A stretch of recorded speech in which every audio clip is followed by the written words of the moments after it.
Hi, welcome to another segment of Our Ventura TV. I'm George Alger, and today we're going to be talking about real estate investing.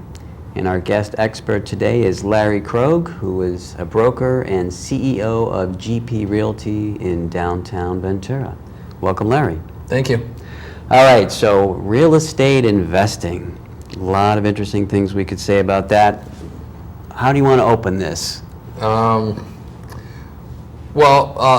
I'll give a little background on me. It's just this is where I started. I didn't come into this as I'm going to be a real estate agent or I'm going to be a real estate broker. I came in as a real estate investor and purchasing real estate for investment, and then turning around and selling it later or holding on to it or whatever you want to do with it. But that was more of my background. Later going into investment banking and then segueing back into real estate later, when I was asked to do a startup. So a startup franchise. And I guess I fell in love with it to a certain degree and decided this is really what I want to be doing with my life, regardless of,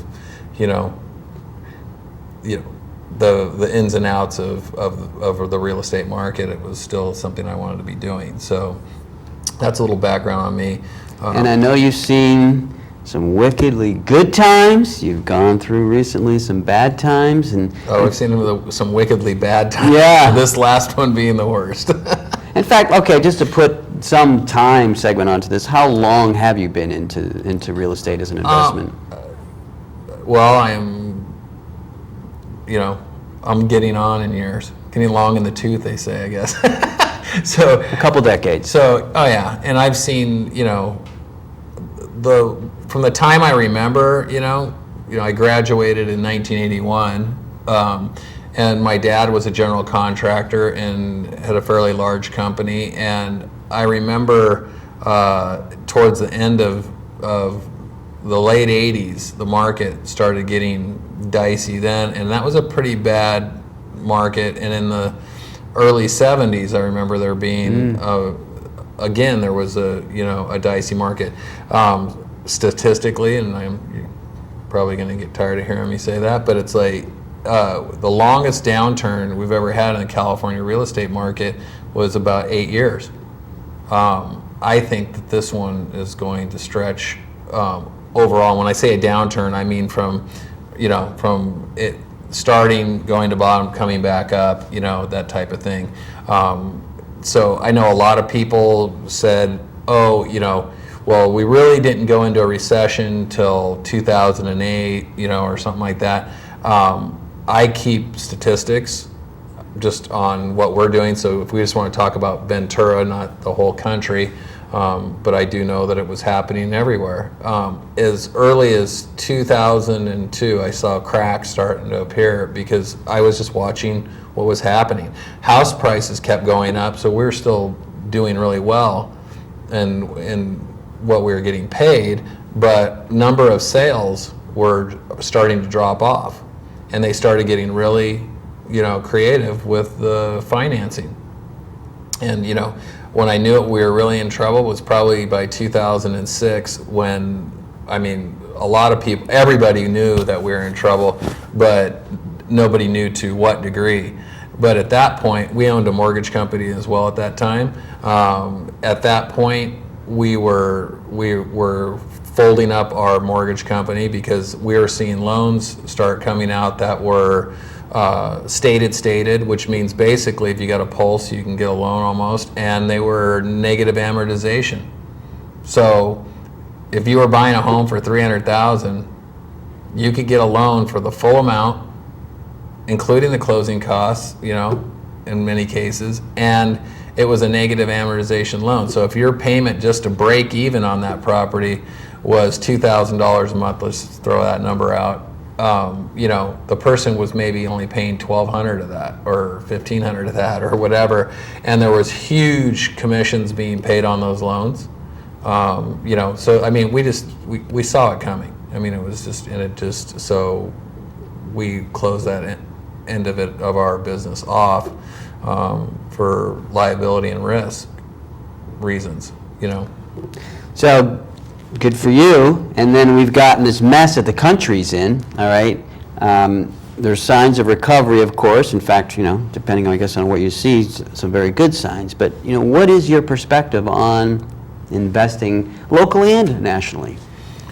Well, I think there's a lot of stuff that is happening on a larger scale that is going to impact investors on a grander scale. I mean, everybody's seen everything from, we could go back as far as Milken, right? When he had the bond thing, he spent, he went to prison. He's out now. Only cost him $1 billion. But, he had some major health issues in order to get out, but he's out.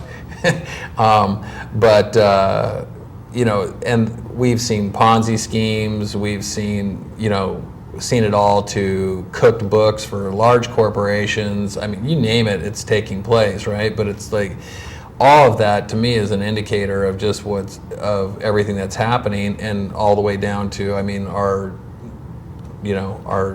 deficit now being, into, where in the past we've, any president, it's maybe gone up 3, 4, that would be a huge jump in the trillions, to we've gone from 5, 6 trillion or whatever it was up to now we're 17 trillion and climbing quickly. Amazing. It's just, it's out of control, and there's a lot of concern, with the bond market and everything else that's gone on, and these are all things that everybody's aware of, and if they just turn on their TV, they can find out about it. But where are we going to park our money? And the people are like, oh, well, you buy gold. Well, and I've talked to some people who made a lot of money in gold, but it's like they bought gold. I'm all, well, did you buy a gold bar or did you buy it on paper? And they're all, well, I bought it through a company, and I'm like, well, what if that company's gone? Then what? Where's your money? And they're, well, those companies are backed. Well, there's a lot of banks that were backed that are gone.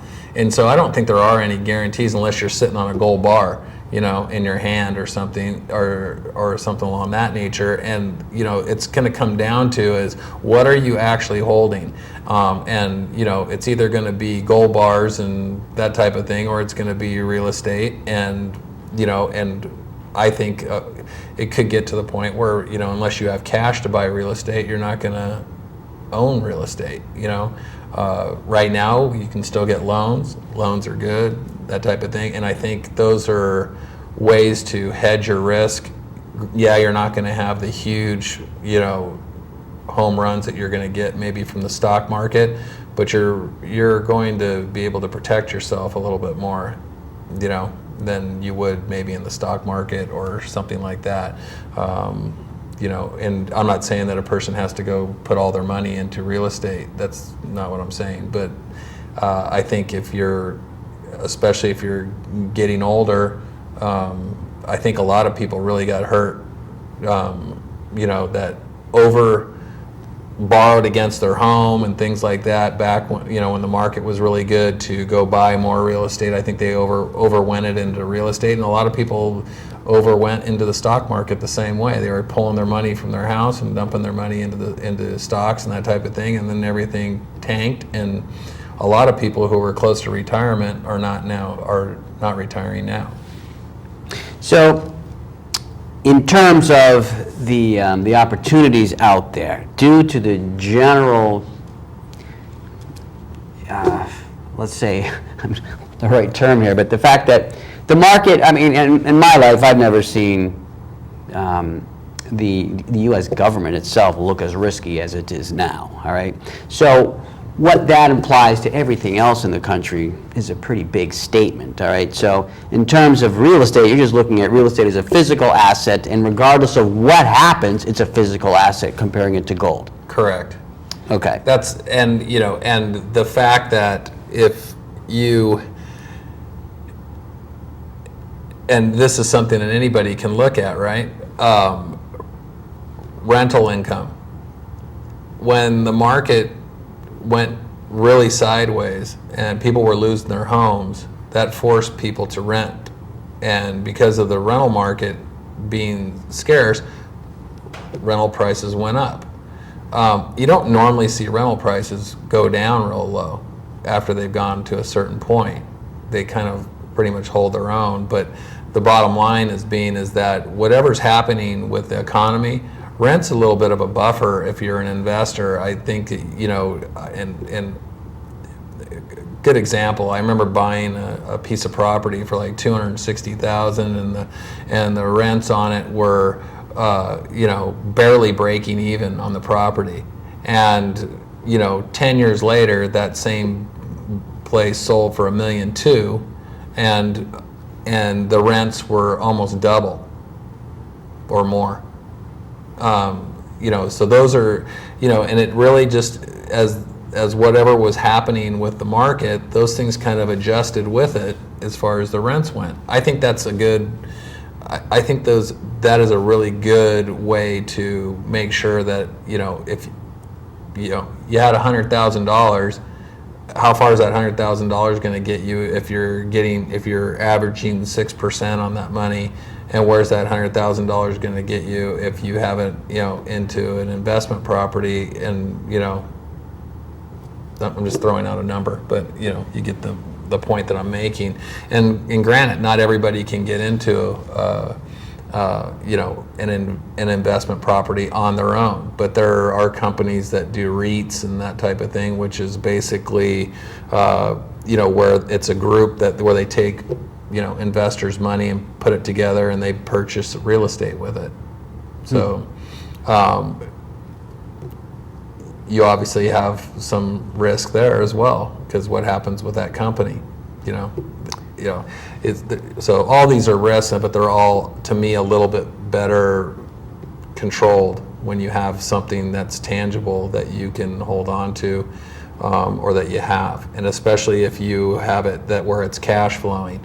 I don't suggest people go and buy property that they're going to be upside down in the hopes that property is going to one day be upside, unless they really have a mapped out plan of how they're going to do that in a short period of time.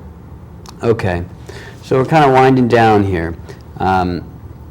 So would you say then that if someone were interested in investing in real estate, in spite of the fact that there is some uncertainty in the future of the overall economy, that real estate is a good long-term investment? Is that what you're saying? Mm-hmm. Okay. So in other words, if you're looking, though, for a short-term investment to actually try to make money this year or something, this wouldn't be the direction you'd go? Not at this point. Just I think when the market was going down, there was a lot of people who are buying properties that they could actually do work to, and and then turn around and sell at a profit, and take that and roll into another transaction. That takes skill. It takes definitely some professionals to make it happen, and it's it's like a day trader in the stock market. You just don't jump in and go, oh, I'm going to start doing this. It takes some skill. So. But now that the market's going up, I think it's definitely better for the person who's looking to buy and hold or that type of thing. I think rental property is going to be good for a while. Good. All right. So, if someone wanted to find out more from you, where could they go? They could go to gpproperty.com or gpproperty.net. And they could find out more about us, or they can email us, or they can email me, and I can get them whatever information they want to find out about. Good. Any closing statement? Well, closing statement, or I guess would be, I don't have a crystal ball. I'm definitely not a stock guru. But I don't think you have to be a rocket scientist to see what's happening,